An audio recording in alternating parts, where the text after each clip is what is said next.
Ketika melihat umat Islam yang dianiaya, kalian langsung kehilangan kemanusiaan gitu. Kasih sayang itu hilang. Hanya kasihnya langsung lenyap. Yang seperti kamu yang memang tidak mengamalkan apa yang diajarkan teroris dari menampilkan orang ya, argumenmu itu menunjukkan kau tidak memahami apa yang diajarkan dalam pengajaran para nabi. Kalau demo itu adalah ungkapan rasa, ya, bagaimana caranya untuk menyampaikan ungkapan rasa untuk apa? Untuk orang-orang yang teraniaya itu, ya, untuk dibantu, ya. Itu bagaimana kita yang mampu untuk membantunya, itulah kasih sayang. Kalau begitu kalian nggak paham bagaimana cara mengasih sayangi sama manusia. Apa demo itu membantu merusak umat Islam diri. Bahkan yang non Muslim pun yang diniaya umat Islam demo. Mana ada bohong saja. Ketika terjadi bom Bali, kau pikir yang demo itu siapa? Siapa yang menangkap para pelakunya? Muslim, polisi para itu ada yang harus diingat, ada yang harus dilupakan, ada yang harus diutamakan, dan ada juga yang harus diabaikan. Tanpa iman, kita tidak akan tahu kemana arah tujuan kita yang sebenarnya itu kemana. Tanpa nasihat, kita tidak akan tahu di mana letak kesalahan pada diri kita. Dan tanpa cermin, kita tidak akan pernah tahu rupa dan wajah kita itu seperti apa. Mengenai soal yang diutamakan itu adalah iman, sementara yang harus diutamakan, Dewa setuju, itu adalah keluarga. Menghargai yang namanya keluarga itu memang ajaran di dalam Islam seperti itu. Menghormati yang namanya orang tua, memang Islam mengajarkan hal yang seperti itu. Akan tetapi yang namanya keimanan itu tidak bisa berdasarkan perasaan, Mbak, tidak bisa. Yang namanya Mbak Grace sudah menerima yang namanya kebenaran, tidak perlu yang namanya melihat perasaan orang tua seperti ini, perasaan ini seperti ini. Oh, enggak ada seperti itu, Mbak Grace. Kalau sudah menerima kebenaran, ikuti apa yang dikatakan kata hati dan nilai dengan hati Mbak sendiri. Ayo terima Islam sebagai ajaran keselamatan. Tadi Bang Dito sudah menjelaskan konsep keselamatan di dalam ajaran agama Islam itu seperti apa. Nah, Dewa sering mengatakan seperti ini, Mbak, ya. Poin inti ajaran agama Islam dan ajaran para nabi itu poin intinya cuma dua, Mbak. Yang pertama, mentauhidkan Allah Subhanahu wa taala, dan yang kedua, sholat. Boleh Dewa open cam buat analogi? Silakan Bang. Silakan, tapi jangan dibesarkan ya, jangan dibesarkan. Siap, ya. siap. Jangan dibesarkan. Lu Baik. open cam lu kayak ganteng aja sih, Pak. Begini, Mbak. Tadi Kang Dito sudah menjelaskan ya. Keselamatan di dalam Islam itu seperti apa? Ibaratnya kita memegang yang namanya korek. Korek ini diibaratkan sebagai surga yang akan kita pegang. Di dalam Islam berdiri dengan 5 pilar pondasi yang kuat. Yang pertama, mengucapkan 2 kalimat syahadat. Yang kedua, sholat 5 waktu. Yang ketiga, menunaikan ibadah puasa. Yang keempat itu apa namanya? Sodakoh ya, apa? Aduh ya Allah ya Robi. Kang Dito apa? Dan yang kelima, menunaikan ibadah haji ke tanah suci. Ibaratnya kita memegang korek ini, Mbak. Ini adalah surga yang bakal kita pegang nanti. Arah tujuan kita. Maksud Dewa poin inti itu cuma 2, begini. Ketika yang namanya seseorang itu ingin menunaikan ibadah haji ke tanah suci, dia tidak mampu, ataupun dia mampu, tetapi dia memiliki yang namanya mentalnya mentalnya atau enggak disabilitas. Kita buka satu, apakah surga masih kita pegang, Kang Dito? Zakat tadi, zakat ya. Ini masih kita pegang. Betul tidak? Betul. Kalau misalkan kita tidak menunaikan ibadah haji. Nah, seandainya orang itu zakat pun dia tidak mampu, artinya dia hanya menerima zakat. Kita buka satu. Apakah surga masih kita pegang? Masih kita pegang surga itu. Ketika orang itu berpuasa, tetapi dia memiliki yang namanya satu ujur, ataupun ada halangan dalam diri dia, kita buka. Apakah surga masih kita pegang? Masih kita pegang. Tapi ketika umat muslim tidak melaksanakan yang namanya sholat, kita buka, surga sulit untuk kita pegang. Hanya mengucapkan 2 kalimat syahadat, itu tidak sempurna sama sekali, bahkan bisa jatuh. Bagaimana dengan orang yang tidak mengesahkan Allah? Artinya dia tidak mengucapkan 2 kalimat syahadat, lepas surga. Tidak akan pernah dapat sama sekali surga itu. Itulah konsep keselamatan di dalam ajaran agama Islam seperti itu, Pak. Ya, Mbak Grace, bisa dianalogikan betapa luar biasa Islam itu. Begitu ya, Mbak Grace ya. Mungkin Mbak Grace di sini ada yang ditanyakan mengenai apa? Sebab Mbak Grace di sini kan sudah mengakui kalau Yesus itu utusan.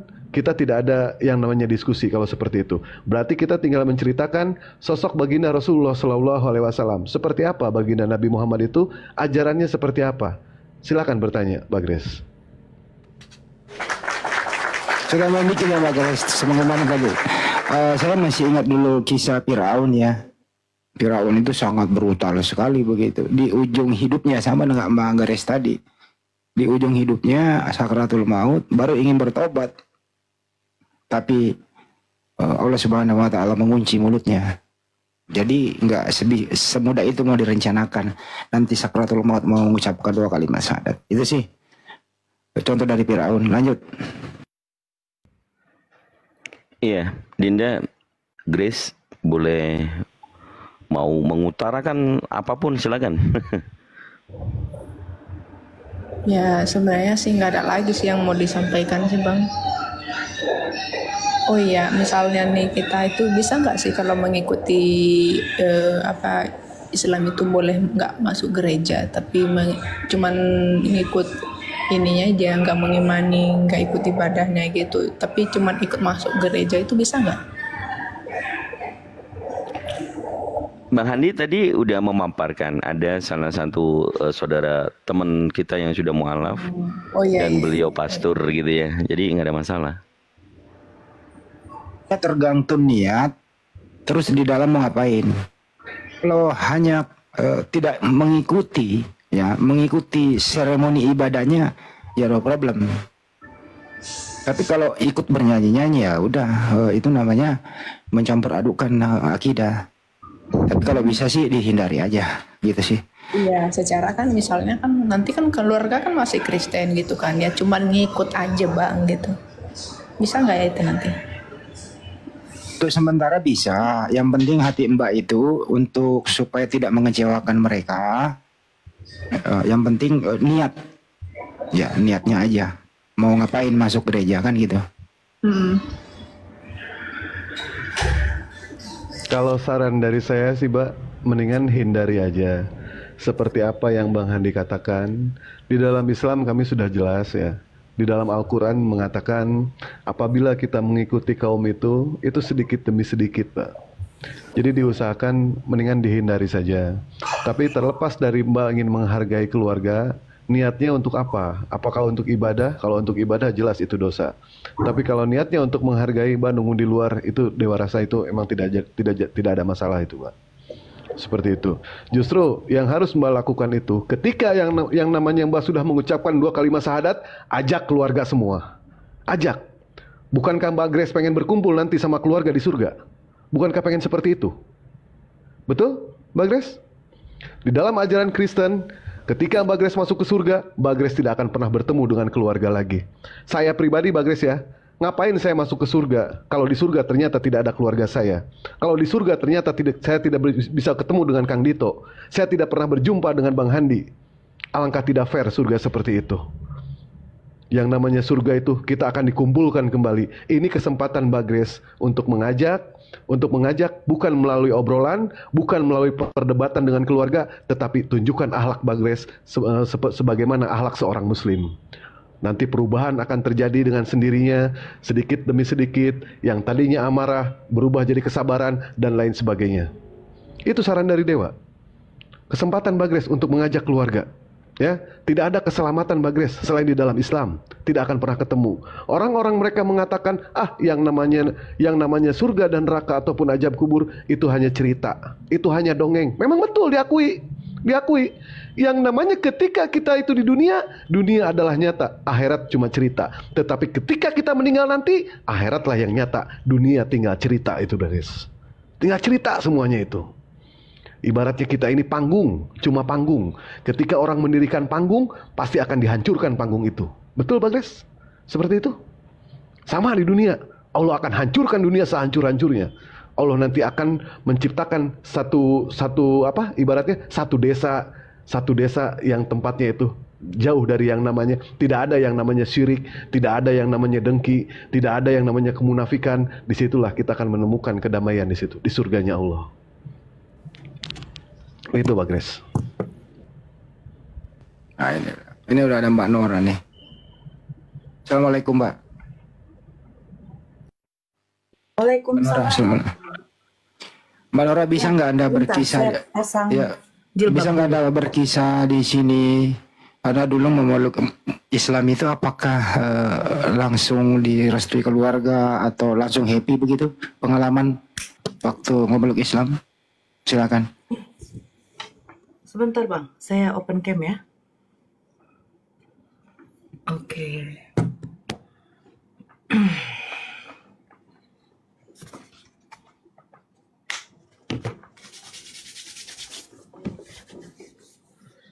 Suaranya belum ada. Coba cek. Cek, ada. Ya, udah. Oke. Apa? Diturunkan apanya ini? Apanya Kang Dito? Stiker. Stikernya Kang Dito. Iya. Oh, emang ada stikernya ya? Saya nggak Ada. pasang stiker tadi. Oh, sebentar, Bertanya sebentar. Bapak Doti. Siap, siap. Assalamualaikum warahmatullahi wabarakatuh. Waalaikumsalam. Waalaikumsalam Ya, warahmatullahi selamat malam wabarakatuh. untuk stikernya diturunkan, dihilangkan. Di tempatku nggak ada loh stiker ini. Oke, dipindahkan aja. Sebentar, saya. Oke. Nah, besarkan saya. Oke. Oh, nggak bisa 0,2 ya? Yang saya besar berdua sama Gini aja Bang nggak Uda. apa-apa, gini aja. Oke. Selamat Bisa, malam, bisa. Kak Bisa kalau Grace. sama Dewa berdua. Coba deh. Ya malam. Selamat malam, Kak Grace. Kalau boleh tahu, Kak Grace ini dari Kristen apa ya, denomnya? Kristen Protestan. Karismatik atau apa? HKBP atau apa gitu? GKPA, GKPI, GPDI.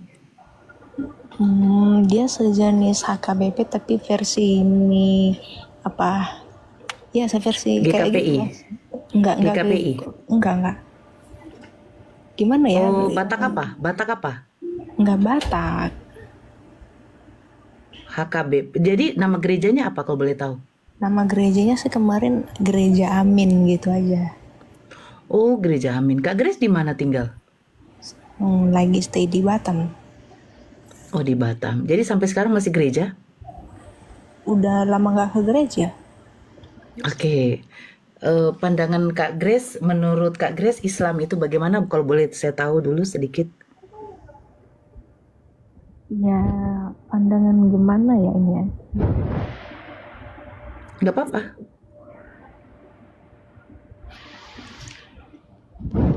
Iya nggak gimana gitu kan. Ya layaknya seorang Islam gitu. Kak kan. Grace suaranya mendem.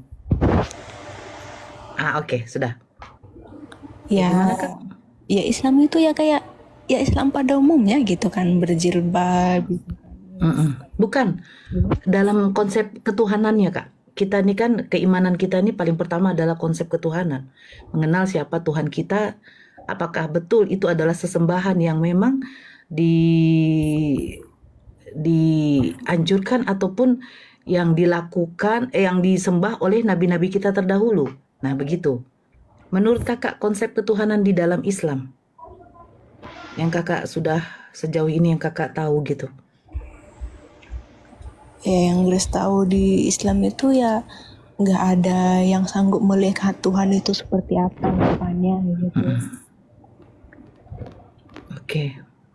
Ya itu aja. Ya, ya saya kemarin menyimak ya Kak Grace berdiskusi sama abang kami, Bang Zuma di roomnya Akang, terus sekarang di roomnya Kang Dito. Mudah-mudahan Kak Grace cepat menjemput hidayah dari Allah. Sesungguhnya hidayah itu mutlak dari Allah.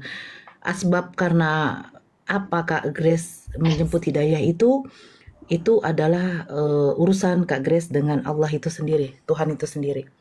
Jadi begini Kak Grace, ya saya pribadi dulu memang beragama Kristen. Kami satu keluarga nenek moyang memang, karena kami kan Batak Toba nih.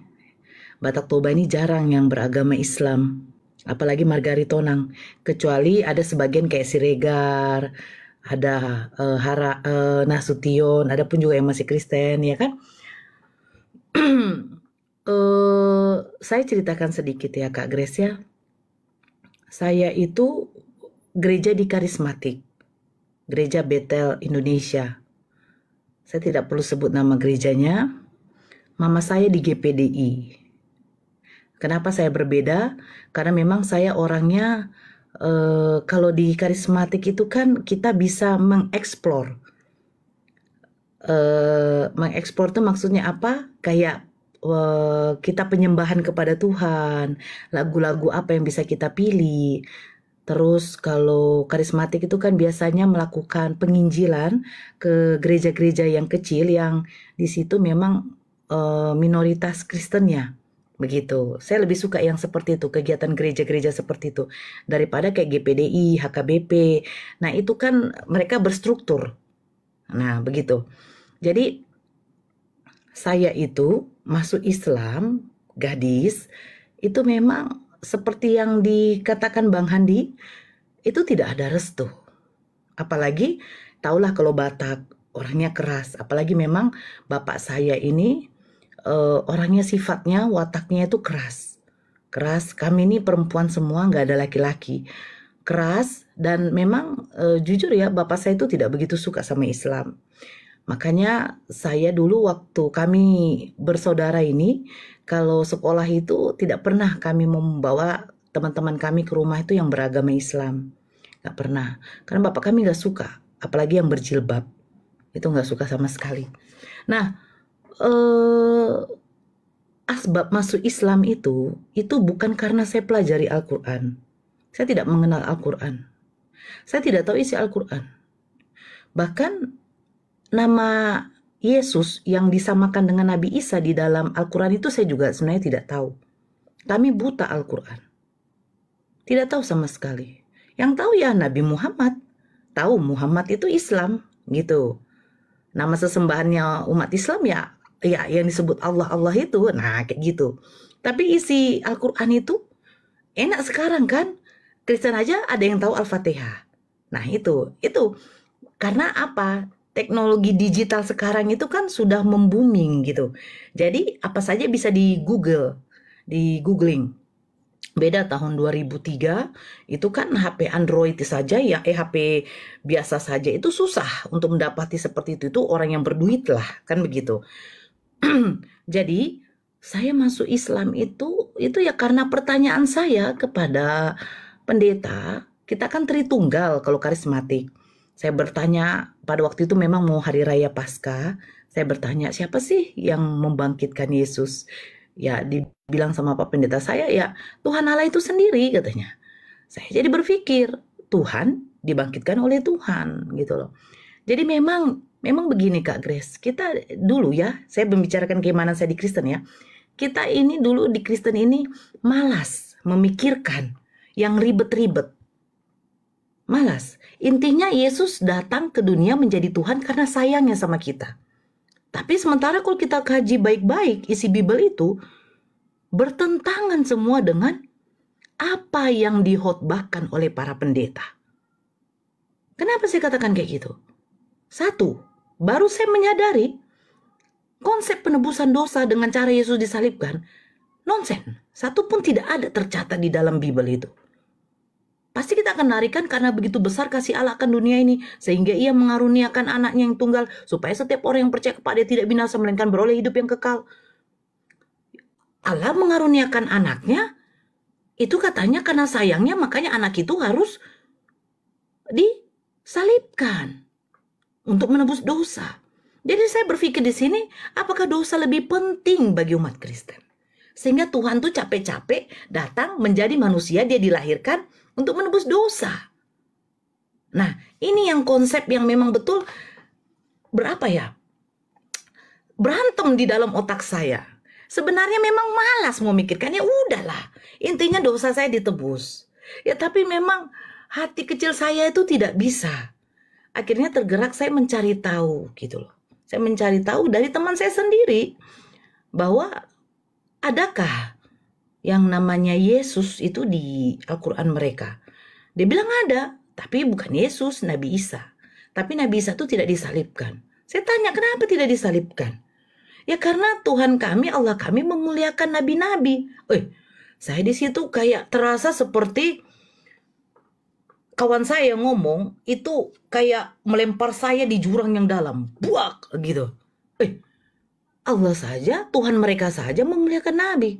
Lah, kenapa kita ini bersorak-sorak, bersukacita karena Yesus datang untuk menebus dosa dengan cara disalibkan. Mengenaskan loh matinya Yesus. Dia ditampar. Kecilkan, Mang. Kecilkan. Dia ditampar. Dia diludahin. Dia ditombak. Bahkan tentara Romawi itu mengambil baju-bajunya semua dan dikoyakkan untuk diundi. Mengerikan. Kok hina kali gitu loh. Tapi ya intinya ujungnya lagi udahlah. Intinya Yesus datang menebus dosa. Nah ini memang iblis itu bekerja. Nah tapi saya tidak berhenti lagi. Saya bertanya lagi kepada teman saya ini.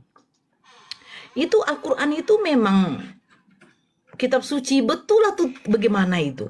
Kok ada penulisan tentang Yesus, Nabi Isa? Dia bilang itu firman Allah. Yang memang tidak ada campur tangan gitu loh. Saya berpikir lagi, memang betul ya. Masa Tuhan bisa mati? Kata teman saya kayak gitu. Oh iya ya, Tuhan saya bisa mati. Jadi apa hebatnya Tuhan saya? Itulah poin yang membuat saya memang, udahlah. Besoknya Kak Grace, saya mandi, saya izin dari bos saya bilang ada acara keluarga. Saya izin dari orang tua saya, sebenarnya hari Minggu libur. Hari Minggu tuh libur. Tapi saya izin sama keluarga saya, mama saya, bapak saya ada kerjaan. Saya jadi berbohong memang. Itu saya pergi ke masjid. Saya sudah memutuskan tanpa berpikir kalau saya ketahuan bapak saya, mama saya, habis saya ini. Habis, saya sudah tahu habis. Karena bapak saya ini kalau mukul bukannya tanggung-tanggung, kadang mau pakai selang, pakai casper, ikat pinggang, gitu loh. Saya nggak berpikir di situ. Saya pergi ke masjid. Saya pergi ke masjid yang jauh dari rumah, yang harus 2 kali naik oplet. Kalau ada orang di sini yang tahu di Bagan Besar, itu jauh dari kota Dumai itu. Ya kan? Nah setelah saya syahadat di situ, Kak Grace, saya pulang, ya kan?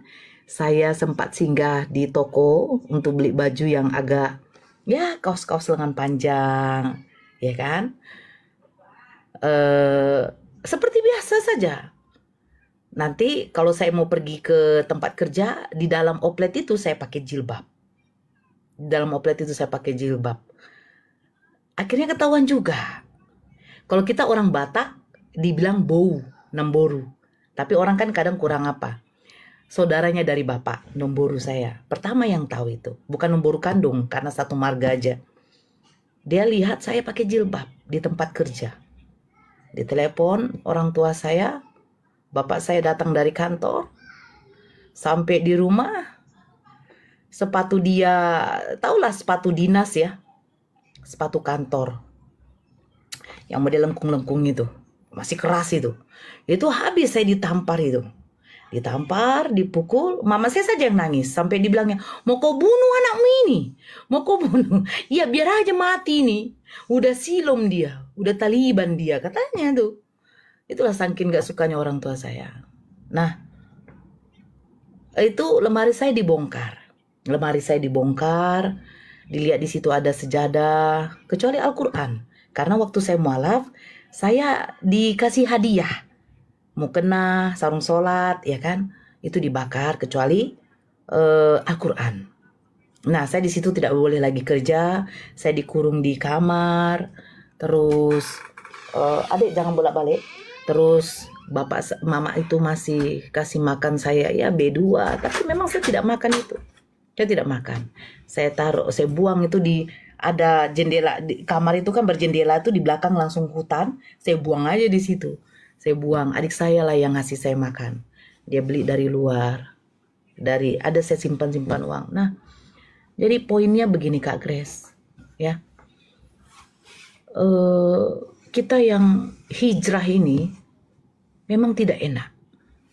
Dikucilkan keluarga. Bahkan penganiayaan pun ada.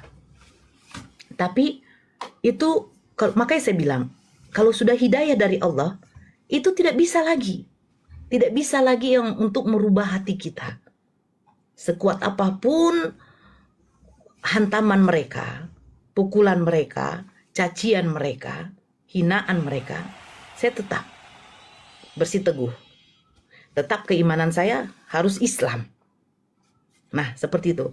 Tapi alhamdulillahnya Kak Grace, ya, orang yang mualaf itu memang betul seperti bayi yang baru lahir.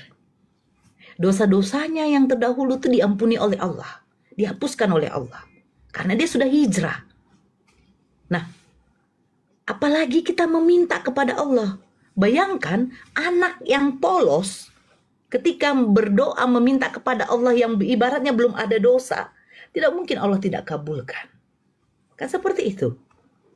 Ya walaupun bukan langsung dikabulkan hari itu juga. Ya alhamdulillahnya saya minta kepada Allah. Karena saya tahu di dalam Al-Quran dikatakan orang munafik, orang yang musyrik, orang kafir, na'udzubillah, itu kekal di neraka jahanam. Karena di Islam ada tingkatan neraka. Nah, yang paling dasarnya itu, yang kerak-kerak neraka, berapa puluh kali lipat panasnya itu ditempatkan untuk orang-orang kafir dan akan kekal. Kecilkan adik, kekal. Saya hanya membayangkan bagaimana keluarga saya ada di situ. Orang tua saya, adik saya, kakak saya bayangkan. Masa saya melihat mereka itu di dalam siksaan, kekal pula itu. Saya meminta kepada Allah. Saya meminta kepada Allah.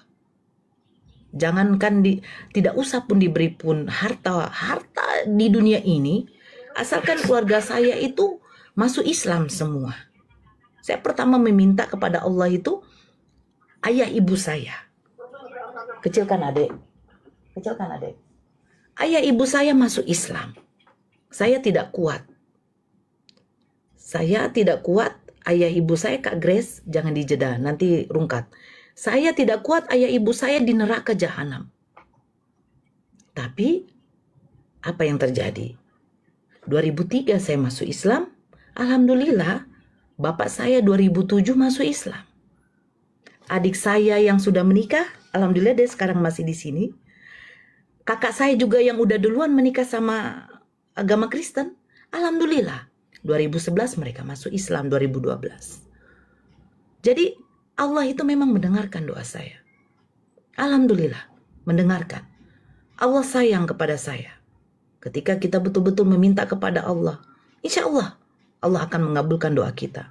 Jadi apa yang mesti kita takutkan? Di dunia ini, Kak Grace, ini adalah surganya bagi orang kafir.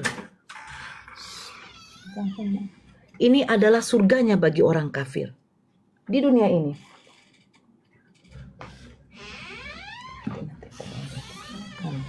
Di dunia ini surganya orang kafir, Kak.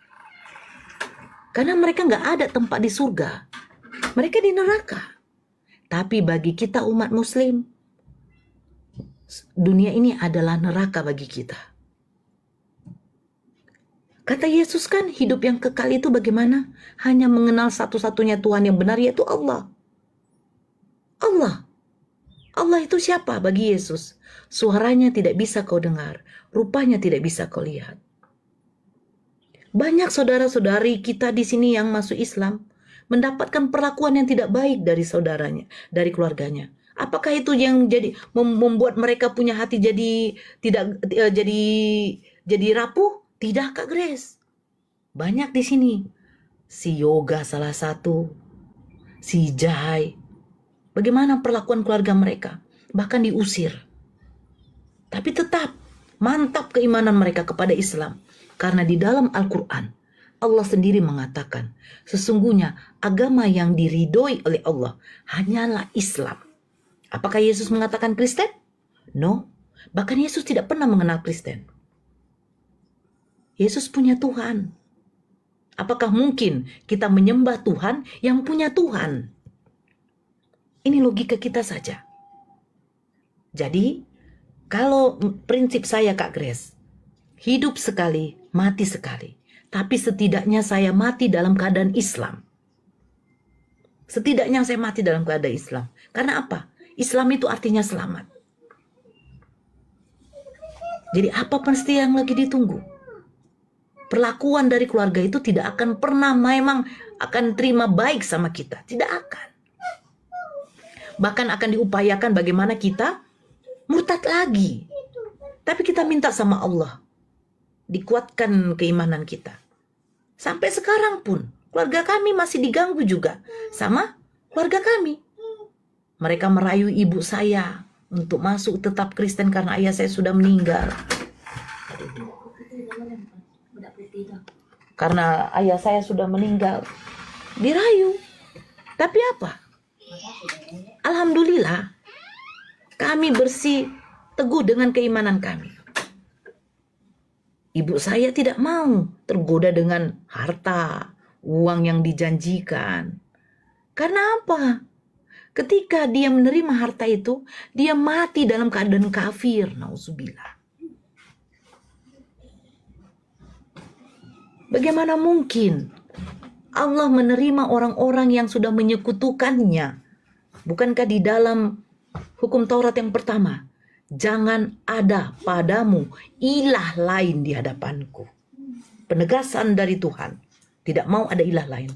Dan jangan membuat bagimu patung yang menyerupai apapun. Kita lihat simbol-simbol kekristenan. Tidak bisa dipungkiri. Ada di dalam gereja-gereja. Jadi, Kak Grace berpikirlah baik-baik.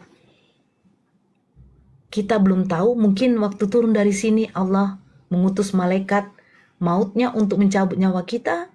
Tapi setidaknya saya alhamdulillah, satu keluarga saya sudah Islam semua.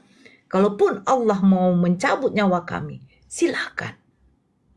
Silakan. Setidaknya saya mati dalam keadaan Islam. Saya tidak mau mati dalam keadaan kafir. Jadi sekarang terserah Kak Grace. Saya kasih pandangan. Inilah kami para mualaf-mualaf yang sebenarnya ketika masuk Islam tidak mendapati perlakuan yang baik dari keluarga kami sendiri. Saya masih bersyukur tidak dibunuh sama ayah saya. Karena apa? Karena Allah mempunyai apa? Mempunyai jalan lain. Ternyata keluarga saya masuk Islam semua. Jadi kalau saya mendengarkan ada Kristen, dia mau masuk Islam tapi takut karena ya nanti orang tuanya begini, orang tuanya begitu. Saya hanya berpikir begini, siapa yang harus kamu takuti? Manusia apa Allah? Kalaupun juga kamu mau dibunuh sama orang tuamu, kalau Tuhan tidak diizinkan kamu mati, tidak akan mati. Itu saja poinnya. Intinya, keimanan saya tidak bisa lagi dirubah. Saya tidak akan menyembah Tuhan yang salah.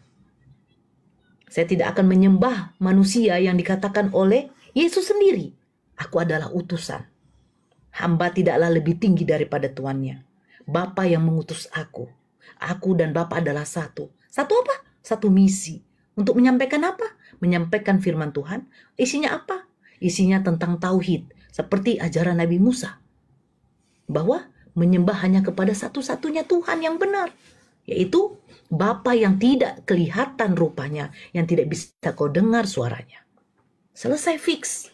Konsep ketuhanan di dalam Islam, konsep ketuhanan di dalam Islam sama seperti yang diajarkan Nabi Musa kepada umatnya. Sama yang diajarkan Yesus juga kepada umatnya, Bani Israel.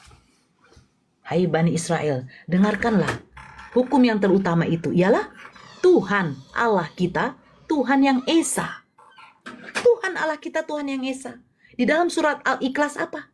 Qul huwallahu ahad. Nabi Musa, Nabi Daud, bahkan Abraham, bahkan nabi-nabi terdahulu. Apakah Tuhannya kelihatan? No. Yang kelihatan Tuhan siapa? Maaf, hanya Tuhan Kristen. Ajaran siapa? Maaf, ajaran dari bapak-bapak pendeta. Yesus minta disembah, tunjukkan datanya. Yesus mengaku Tuhan, tunjukkan datanya. Tidak ada sama sekali. Bahkan Yesus mengucap syukur kepada siapa? Kepada Tuhan yang menciptakan langit dan bumi. Bukan kepada dirinya. Jadi silakan Kak Grace. Saya hanya mengasihkan sedikit bersharing kepada Kak Grace tentang perjalanan mualaf saya. Alhamdulillah Allah mendengarkan doa saya. Keluarga saya semua masuk Islam.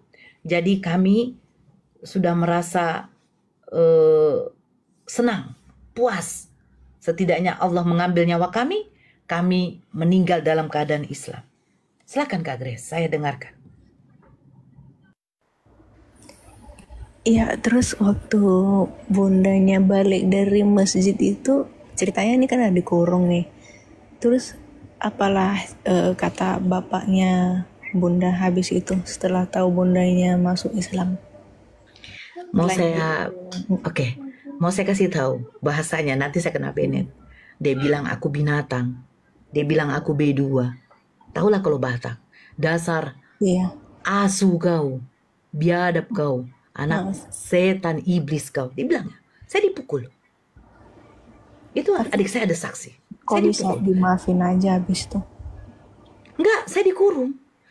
Saya lepas dari situ beberapa bulan kemudian. Ada laki-laki yang dari Makassar melamar saya. Mereka, laki-laki itu ketemu sama Pak Ustadz yang di masjid tempat saya mualaf dan mengatakan, siapa yang mualaf kemarin? Saya hanya berpikir begini, Allah mungkin menunjukkan jalan agar saya bisa beribadah dengan leluasa, mungkin dengan cara seperti ini. Karena saya waktu sholat itu, belajar sholat itu harus menggunakan spray. Karena kan udah dibakar semua. Nah, ketika saya dilamar, mungkin Allah itu melunakkan hati bapak saya. Menerima lamaran itu. Tapi, pada waktu dia datang ke KUA, apa yang dia bilang? Sama wali hakimnya. Karena bapak saya nggak bisa menikahi saya. Bapak saya tidak bisa, menikahkan saya dengan calon suami saya ini. Dia bilang begini, ya Pak, nikahkan anak saya dengan seperangkat alat tai. Biar nungging-nungging dia. Biar dicium-ciumnya itu lantai. Rame waktu itu di KUA Kak Grace. Ngeri kali. Tapi saya sudah tidak berpikir di situ. Saya tidak berpikir di situ. Saya tidak menganggap kemarahan dia itu sebagai dendam saya kepadanya. Dan setelah itu dia bilang apa? Mulai saat ini kau bukan anak saya lagi. Saya tidak diterima lagi. Sampai lahir cucunya yang pertama. Saya tidak diterima. Tapi Allah mendengarkan doa saya. 4 tahun kemudian, dia datang ke rumah saya. Dia sendiri yang ingin disyahadatkan oleh saya, putrinya. Dia datang. Dia bilang, syahadatkan saya nak.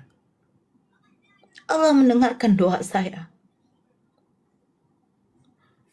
Dia yang paling benci Islam. Dia yang membakar sejadah dengan mukena saya. Tapi dia sendiri yang datang ke rumah.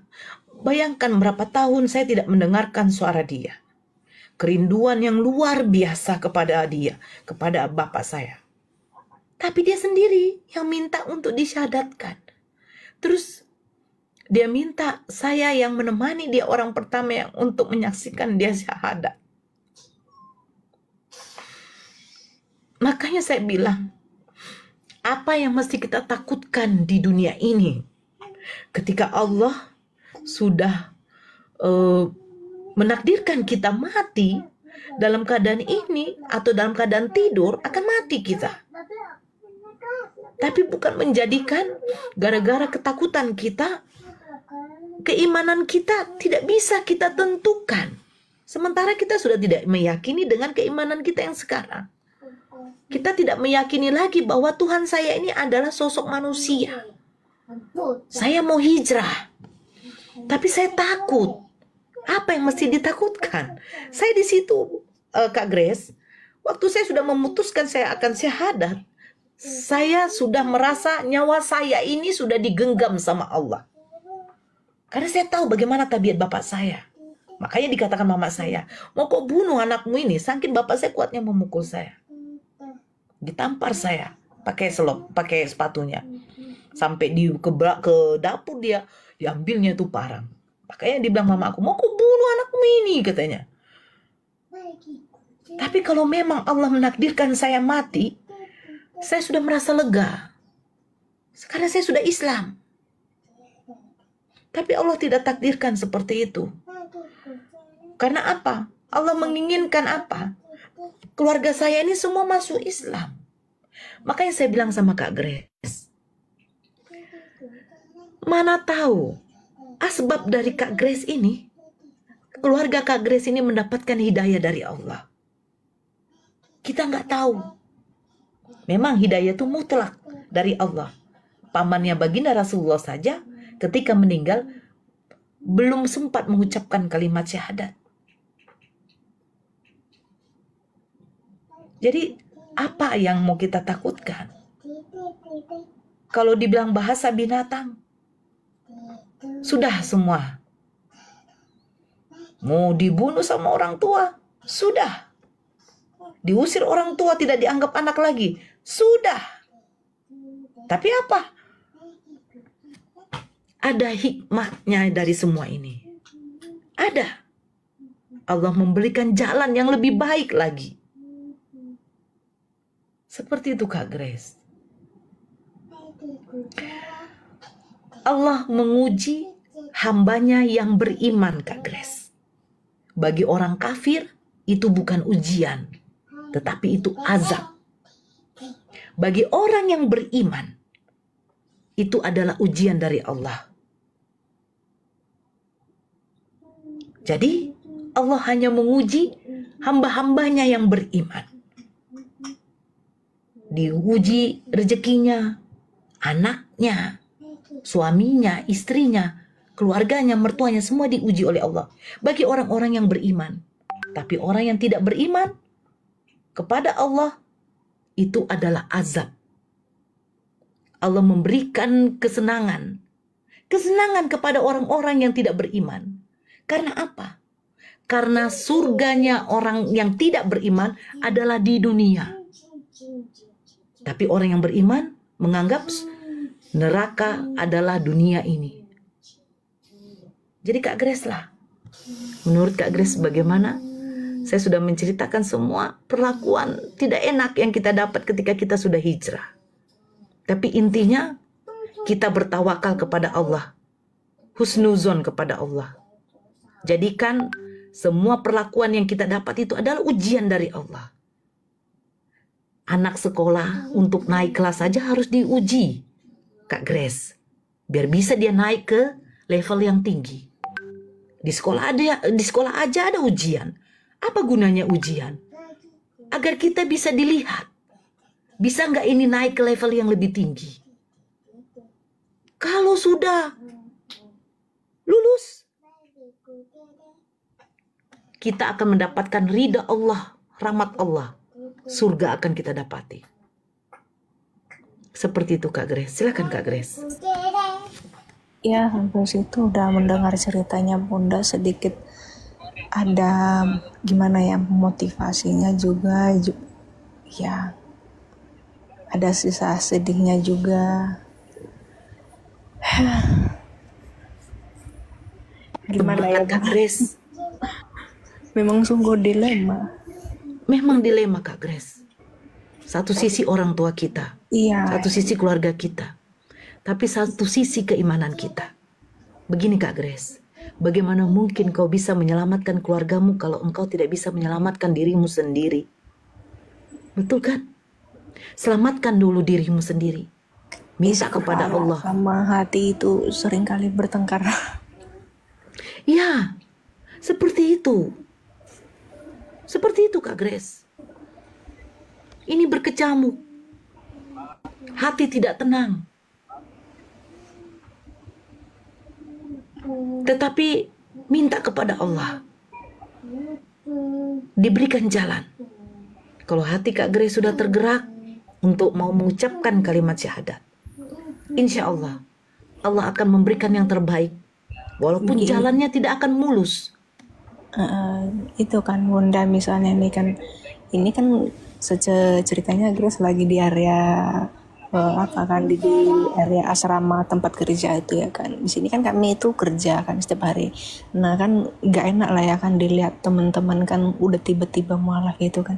Bisa nggak ya udah syahadat tapi tampilannya nggak mencolok gitu kan, biar nggak nampak. Nggak apa-apa. Nggak pakai jilbab gitu ya, layaknya kayak masih normal tadi sebelum gitu. Bisa nggak ya gitu kan? Cuman kan mau aja dilihat teman gitu kan. Begini Kak Grace. Setiap orang itu berbeda-beda melihat dari situasinya. Makanya saya bilang, setidaknya saya meninggal dalam keadaan Islam. Paham dari situ ya Kak Grace ya. Jadi ketika Kak Grace sudah mengucapkan kalimat syahadat, Kak Grace masih mau belajar untuk bertahap untuk menggunakan misalnya menutup aurat. Sementara ini saya tidak menutup aurat dulu. Allah Maha Tahu. Allah Maha Tahu. Nah, Allah akan menunjukkan jalan kepada Kak Grace. Ketika Kak Grace sudah berniat di dalam hati, ya Allah, saya ingin menutup aurat saya. Berikan saya jalan. Nanti akan ada jalan yang membuat Kak Grace akan keluar dari situ sehingga Kak Grace leluasa untuk menutup aurat.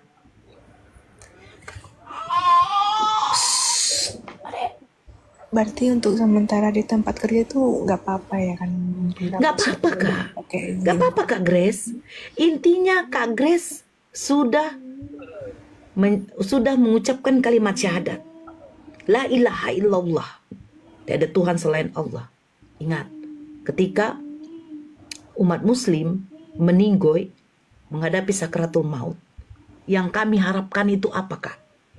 Kami harapkan kepada Allah, kami diizinkan untuk mengucapkan lafaz la ilaha illallah. Tidak ada Tuhan selain Allah. Insya Allah kalau Kak Grace dalam hati, saya ingin menutup aurat, ya Allah, tunjukkan saya jalan. Allah akan memberikan jalan. Kalau Kak Grace merasa belum waktunya dulu menutup aurat karena pekerjaan, karena apa? Silakan. Allah Maha Tahu. Minta ampun kepada Allah. Minta ampun.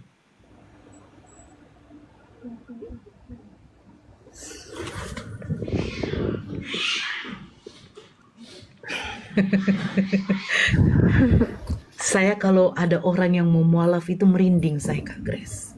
Kenapa? Bayangkan dia berapa tahun, belasan tahun, puluhan tahun lah. Saya rasa udah lebih dari 20 tahun ya Kak Grace ya umurnya. Iya, 24. Mengimani agama Kristen, tiba-tiba Allah memberikan dia hidayah. Itu bagi saya itu adalah suatu nikmat Allah yang tiada taranya. Daripada yang lain, daripada harta. Karena apa? Ketika Kak Grace mengucapkan asyhadu alla ilaha illallah, itu Kak Grace seperti ibunya Kak Grace melahirkan Kak Grace. Bayi yang masih suci. Bahkan kami sendiri di sini nanti meminta Kak Grace itu doakan kami.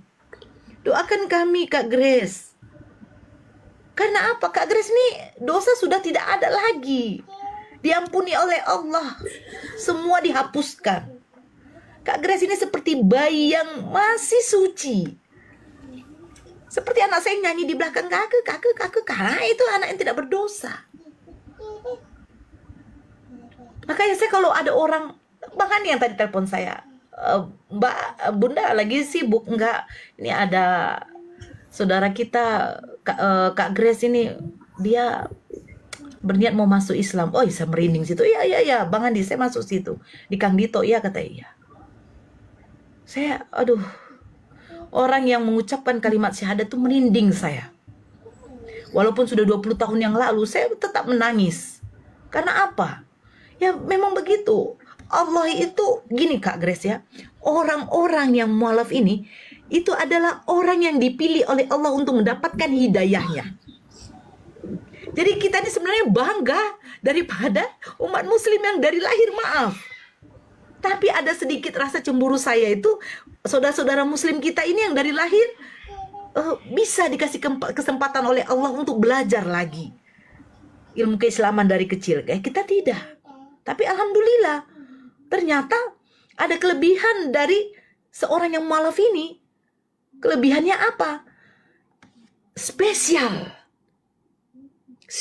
orang mualaf ini. Apalagi Kak Grace ini, maaf, gadis atau sudah gimana? Janda atau gimana Kak? Masih sendiri Bang. Aduh, apalagi kalau ada laki-laki yang mau meminang Kak Grace, Masya Allah. Nah itu kan Bun, itu kan misalnya nih kalau Grace sudah di Islam kan, secara kan Grace masih belum punya pasangan gitu kan. Nah tiba-tiba Grace punya pasangan yang Islam gitu kan, pasti kedua orang tua itu nyalain pasangan Grace, padahal kan pasangan Grace itu kan baru ada setelah Grace sudah Islam, tapi kedua orang tua udah nyalain pasangan Grace itu gara-gara dia Grace jadi Islam. Mungkin kan biasa orang tua kayak gitu kan gitu. Iya Kak Grace, makanya saya bilang 2-3 bulan setelah saya masuk Islam, saya tidak ada pacaran itu. Saya nggak ada pacaran. Memang murni saya didapati laki-laki, maksudnya laki-laki itu melamar saya. Tapi apa? Saya memang sebelum saya dilamar, saya kan sudah tidak bisa sholat leluasa lagi. Saya dipantau. Makanya saya bilang spray mama saya itu saya jadikan mukena, saya jadikan sarung. Nah, saya meminta kepada Allah betul-betul, ya Allah, sampai kapan saya harus sholat seperti ini? Sampai kapan ya Allah? Allah kasih jalan. Laki-laki itu datang melamar. Saya kira bapak saya menolak. Tetapi apa? Bukankah Allah itu maha mampu melembutkan hati hamba-hambanya? Allah lembutkan hati bapak saya. Walaupun toh juga di KUA dia mengatakan nikahkan anak saya dengan seperangkat alat tahi. Tapi ketika mulutnya mengatakan itu, dialah orang yang pertama yang melafazkan asyhadu alla juga. Padahal dia sudah menghina, mencemooh bagaimana umat muslim yang sholat nungging-nungging. Tapi dia sendiri yang mengucapkan. Makanya saya bilang Kak Grace, ketika Kak Grace nanti sudah masuk Islam, istiqomah. Siapapun nanti jodoh yang diberikan oleh Allah, apapun juga hinaan, amukan, cercaan dari kedua orang tua kita, anggap itu sebagai apa? Sebagai pemanis dalam hidup kita. Itu orang tua kita. Tetap kita sayangi. Sangat mengkhawatirkan Pukullah akidah aku, umat Islam. hinalah aku. Saifuddin Ibrahim, mantan ustadz yang Tapi, menjadi pendeta minta sama Kristen, Allah, bukunya yang berjudul lembutkan Mengapa hati Saya kedua orang Memilih tua Kristus saya, ya Allah. hari ini disebarkan gratis kepada umat Islam Agar di mereka beberapa bisa daerah. apa? Bisa seperti saya. Jadikan mereka juga orang-orang yang engkau berikan hidayah, orang-orang yang terpilih yang engkau berikan hidayah. Makanya saya bilang mungkin ya, mungkin ketika Kak Grace masuk Islam, Kak Grace meminta kepada Allah, orang kedua keluarga Kak Grace ini masuk Islam, mungkin asbabnya nanti dari Kak Grace. Makanya saya katakan, selamatkanlah dulu diri Kak Grace, baru kita selamatkan keluarga kita.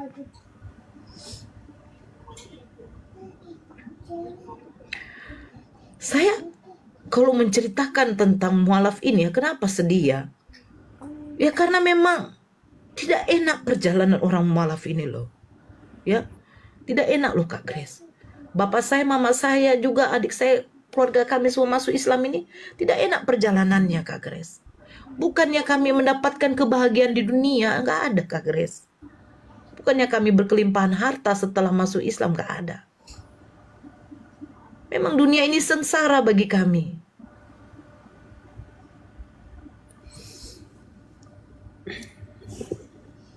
Begitu Kak Grace. Saya kalau cerita ini memang tidak bisa saya tahan air mata saya Kak Grace.